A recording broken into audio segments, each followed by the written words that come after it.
ಈ ಒಂದು ಬಾವಿ ಹೊಲಕ್ಕೆ ದಾರಿ ತೋರಿಸ್ತಾರೆ. ನೀವು ಇಲ್ಲಿ ನೋಡ್ಬೋದು ರೀ.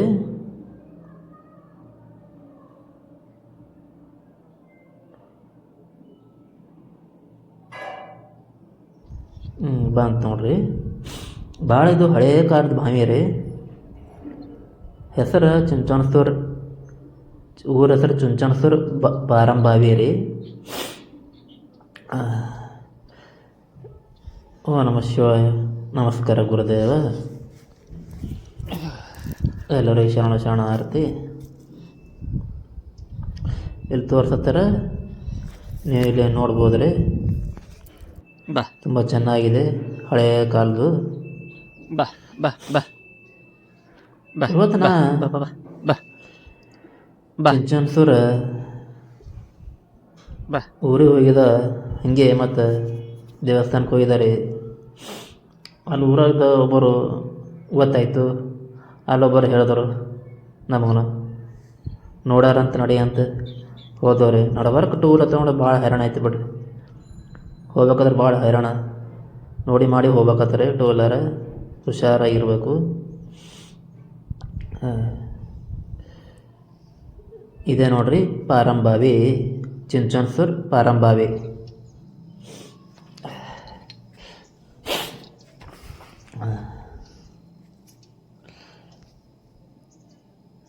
ಮೂರ್ತಿ ಚಿಕ್ಕದಾದರೂ ಕೀರ್ತಿ ದೊಡ್ಡದು ಅಂತ ಮಾತು ಕೇಳಿರಿ.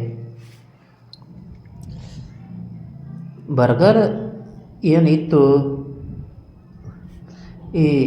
ಈ ಪಾರಂ ಬಾವಿ ಇತಿಹಾಸ ಏನು ಅಂದ್ರೆ, ಹಳೆಯ ಕಾಲದೊಳಗೆ ಬರಗಾಲ ಏನು ಇತ್ತು ಅಂದರೆ ಪಾರಂ ಬಾವಿ ಜಾಸ್ತಿ ಆಳ ಇರುವುದರಿಂದ ಬರಗಾಲದ ಒಳಗೆ ನೀರು ಸಿಗ್ತಾವೆ ನೋಡ್ರಿ ಅಂತ ಹೇಳಿ ಈ ಪಾರಂ ಬಾವಿ ನಿರ್ಮಾಣ ಮಾಡ್ತಿದ್ದವರು. ಇಷ್ಟು ನಮಗೆ ಮಾಹಿತಿ ಗೊತ್ತದೆ ರೀ. ನಿಮಗೇನು ಗೊತ್ತಿದ್ದರೆ ಹೇಳಿ ಕಮೆಂಟ್ ಮುಖಾಂತರ ತಿಳಿಸಿ. ನೆಕ್ಸ್ಟ್ ಊರು ಯಾವ ಊರು ಎಂಬುದು ಕಮೆಂಟ್ ಮಾಡಿ. ಶುಭವಾಗಲಿ. ತುಂಬ ಧನ್ಯವಾದಗಳು.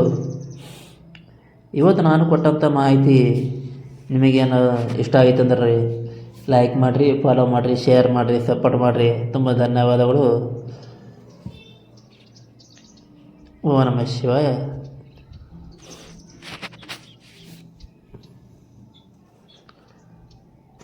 ತುಂಬ ಧನ್ಯವಾದಗಳು.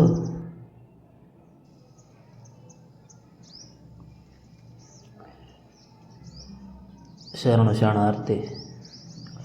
ಓ ನಮಃ ಶಿವಾಯ.